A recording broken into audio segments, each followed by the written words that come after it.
Yeah, we got some more issues with this chainsaw cult. You know, they just can't keep their big mouth shut.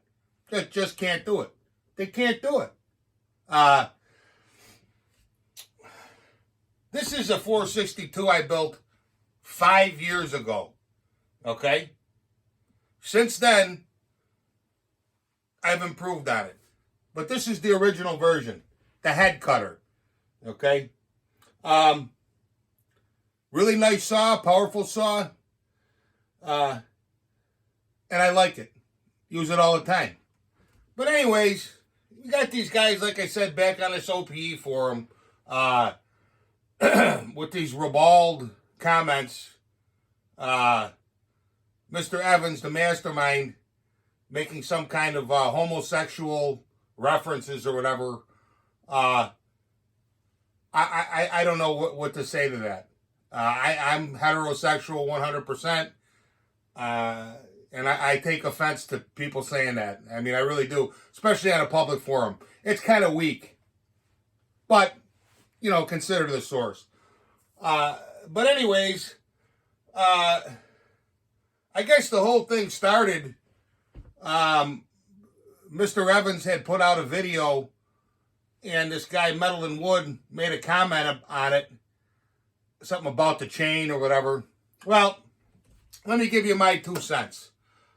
I don't know exactly what size wood he was cutting in.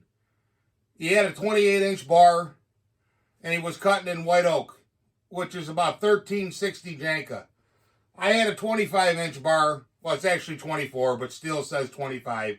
And I had a full 22-inch cut in ash, which is 1320 Janka.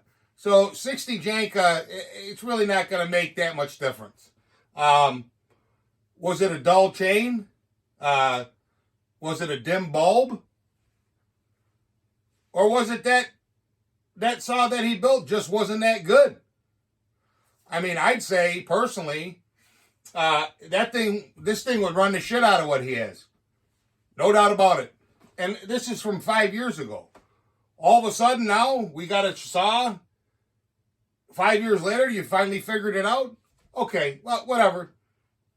I don't want to be like this, but, you know, when people start attacking people, and then you got another fruitcake on there, this guy, geez, there's so many nicknames, Dick Hacker, Monkey Man, what was it, Lucky Charms or something, or the Chef Boyardee, no, he's the other fruitcake, Lucky Charms or whatever, over there, some guy Carr or whatever, and he's saying something about me. He refers to me as domestic cat, and he refers to Iron Horse, and he refers to Metal and Wood. What do you mean swindle? Who did I swindle?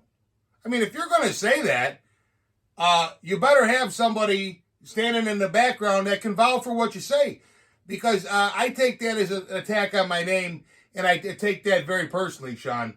Really. I mean, that's at a public forum. I don't say shit like that about you. I mean, you're probably just joking around or whatever, trying to make Mastermind feel better. I get it. But, you know, these guys are basically production builders.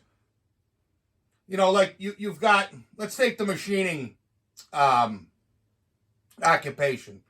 You've got production machinists, and you've got highly skilled tool and die maker machinists, okay? The highly skilled guy can do what the production guy can. The production guy cannot do what the highly skilled guy can do because he doesn't have the skill. And I think it's the same thing with these guys. I think a lot of these guys are production builders. They've established themselves, probably worked hard in the beginning, but now they're kind of coasting on their name recognition. I'm not saying they don't deliver to people. People pay them and they give them their saw. Nobody's saying that. But the quality of the saw doesn't seem up to par. I had a guy comment on my channel and he says, you know, geez, we build those for $225, $250. And that saw didn't even seem like it kept up.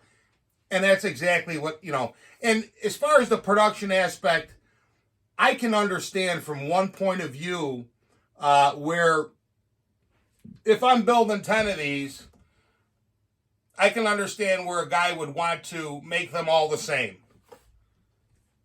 Okay? In other words, that if one goes to New York and one goes to Texas and they get together in a GTG and they both got, the monkey sticker on there, they're going to perform equally. But you need to bring that equally up a couple notches, in my opinion. And it's just not my opinion. There's other guys noticing it too. I mean, there's guys out there building saws for $250 that'll run the shit out of what you got, man. And I'm being totally serious. It's just the way it is. Now, I think it was Buckminster Fuller that said, you don't try and change the current system. You come up with a new paradigm that makes the old system obsolete. Kind of like when you had the dial-up phone and then the cell phone came out. And what happened to the rotary phone? Now, some people still have them, but most people only have a cell phone. And it's the same idea with this North American chainsaw builder elite group that I belong to. You got to pass a test. You have to be able to demonstrate certain skills. You have to have certain standards in the industry just to get in. And a lot of these guys that are, quote unquote, these foreign builders, they wouldn't get in my opinion. It's by invite only, and I haven't seen one of them be invited yet. So, I mean, I guess what I'm saying is, look, we understand everybody's got to feed their family. It's hard times. But if you're going to charge $400 or $500, you need to give the man what he's paying for. And if what you can build isn't up to snuff, the standard, the 1 inch per second standard, say with this saw, 24-inch bar, 1 inch per second standard or better. And if the saw doesn't do it for $300, let alone $450, you got no right charging people for that. You can't charge people $400 or $500 for 10-12%. I mean, you can, but you're going to be called out. You're going to be exposed. Okay? And I think that's what's happening now, little by little. People are starting to look around. There's enough people building these saws. There's a lot of guys building. And the old guys are starting to, they're starting to fade away like dinosaurs. I mean, maybe it's time to hang up the cleats. I don't know. I mean, there's one thing, building saws, having fun. But when you're charging that kind of money, you need to be delivering a product. If you're going to charge the top buck, you got to charge the top buck or make the top piece. It's got to produce. If you're a gunsmith and this guy is doing your gun and bam, bam, bullseye every time, and then you take it to Johnny's Shine down in Tennessee, and the bullets are going all over the place, I mean, who are you going to go with eventually?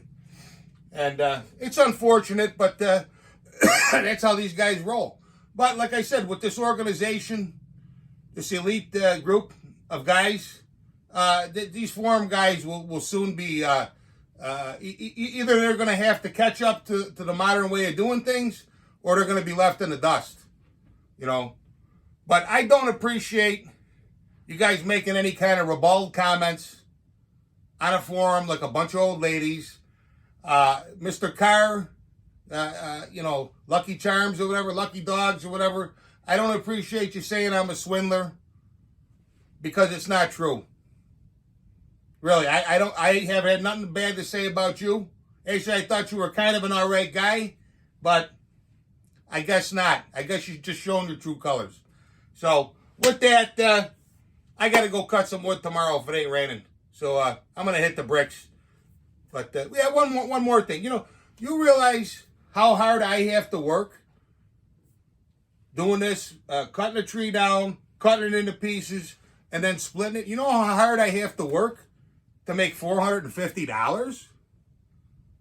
You got to bust your fanny all day to make that.